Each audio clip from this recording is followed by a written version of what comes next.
den Rechten. Bir müşteri olan Den rechten Teil an der Nordseite.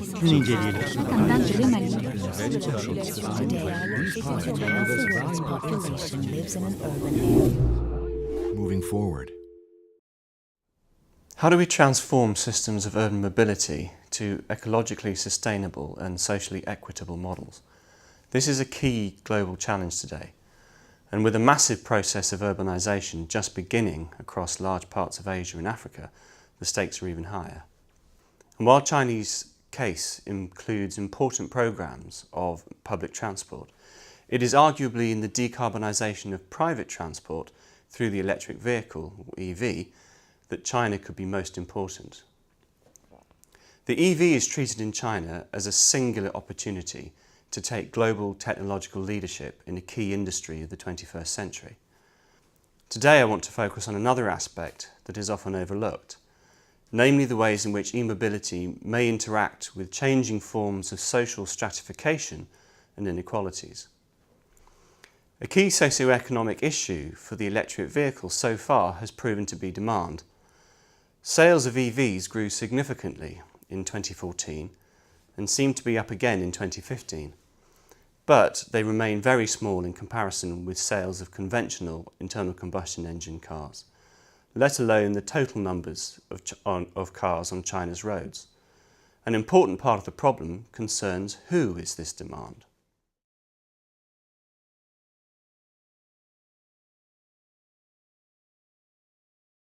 We do not have to look hard today to find discussion on the rising Chinese middle class. Whether it's Western journalism and especially the business press discussing the next billion customers who will supposedly save capitalism from stagnation, or an equally vibrant discussion about changing society in China itself with its own set of hopes for a better future, or China Dream. But there is also a long and growing critical literature too, which shows just how hard it is to give empirical substance to many of the arguments about a massive and genuinely middle strata of Chinese society that fills even some, let alone most, of the criteria we traditionally associate with being middle class in the global north.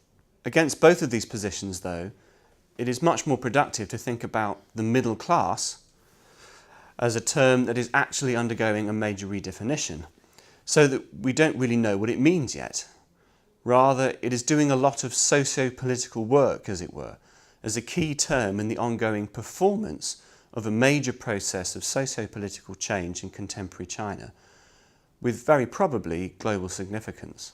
This, of course, depends upon everyone using the term as if its meaning is in fact obvious and fairly stable, especially where we use it in everyday discussion as social agents, perhaps even about ourselves, rather than as academic observers. Only in this way does approvingly or disapprovingly designating something middle class or not carry any weight. But in fact, the meaning of middle class, and perhaps especially in China, remains largely open. An empty signifier, but one that is being actively filled. This involves the everyday competition amongst agents seeking to establish themselves as unquestionably middle class in the eyes of others and of themselves, as a mark of what is hoped to be relatively secure success in an otherwise hyper-competitive society. With this in mind, we can return to the question of mobility and e-mobility transition. Mobility and personalised choices in mobility are key elements of the differential enabling and disabling of class. This is unquestionably in part a matter of the ease of access to movement and of the role, extent and form of mobility in one's life, and equally of one's right to immobility. But it is also a matter of the social, cultural and even political enabling associated with the forms of mobility of different class positions. Cars, for instance, are amongst the most expensive and conspicuous forms of consumerist display. But the opposite is also the case. When mobility is not a simple matter of getting most efficiently from A to B, but a complex, systemic and social phenomenon, the ongoing emergence of class, and especially the all-important consumer demand of the middle class, is likely to prove crucial in shaping low-carbon mobility innovations that have an impact at a systemic level. So in short, The meaning of e-mobility in Chinese middle class are being co-produced, produced together and in parallel, with major significance in both respects and their respective repercussions elsewhere in the world. This means, though, that we can also explore how each is affecting the other, and some of the important issues this raises about future mobilities and future societies. Let's have a quick think about some of these issues.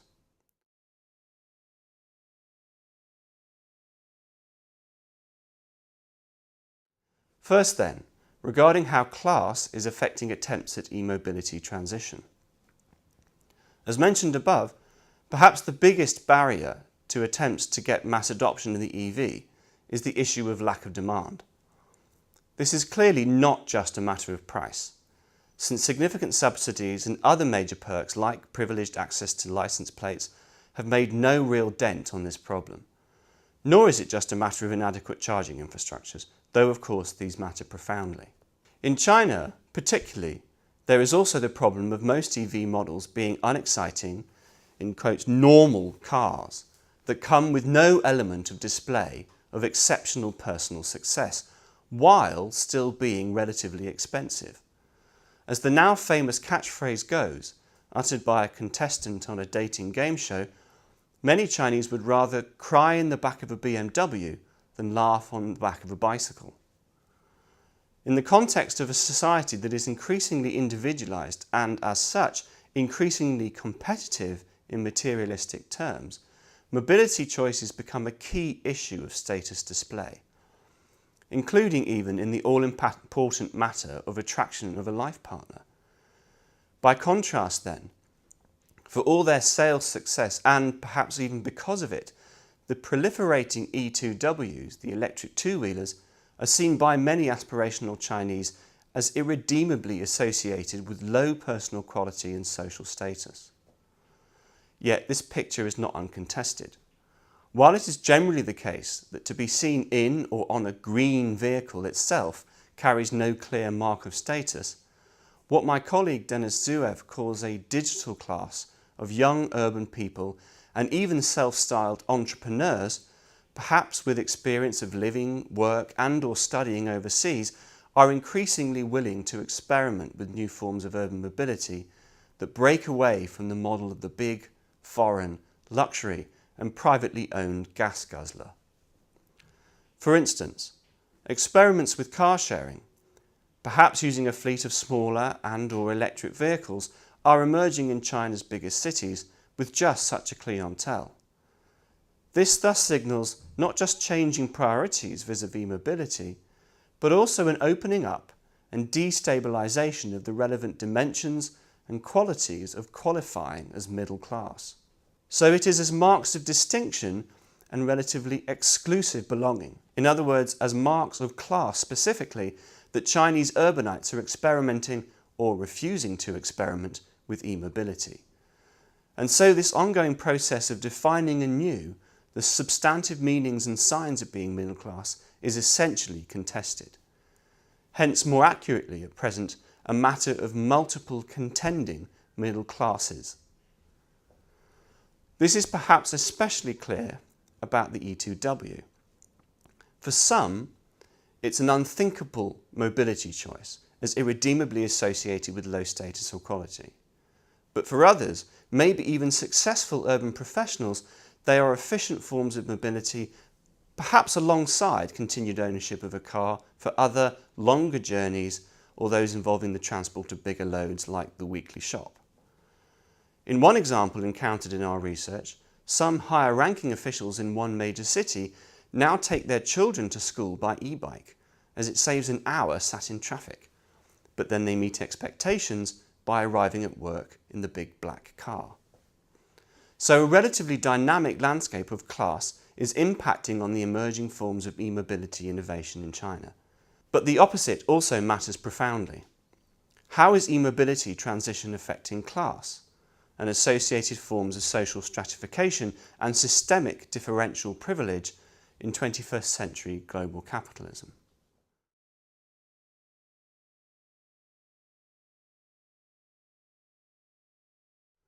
Mobility around Chinese cities is increasingly associated with issues of frustration and even risk, with benefits and costs that are differentially distributed.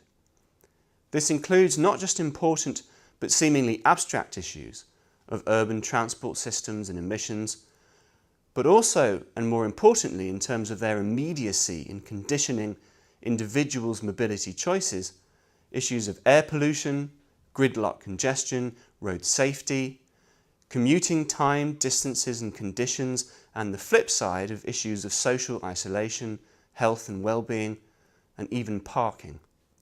This is also true of emerging forms of e-mobility, as the key issue of charging exemplifies.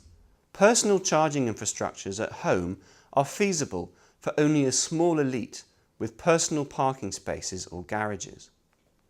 Conversely, there are no formal infrastructures for charging E2Ws, leading to makeshift solutions such as electric cables passing outside from the owner's upper storey windows down to street level, perhaps to the bicycle sheds that are the legacy from a former age of ubiquitous bicycle use. In one recent case, in the major city of Zhengzhou, this caused a terrible fire. The socio-political danger here, therefore, is that processes of e-mobility transition systematically privilege and penalise different models associated with different income brackets, in ways that construct one as not only socially higher, but also safe, responsible and respectable, while the other is seen as dangerous, irresponsible and in need of further policing, and perhaps in self-fulfilling ways. At its worst then, it is possible that what would seem prima facie to be welcome moves to low-carbon mobility, maybe even transit-oriented development, may themselves construct and/or legitimate, and thereby possibly even exacerbate, mobility inequalities, even as they mitigate the key issues of emissions and congestion. Den Rechten.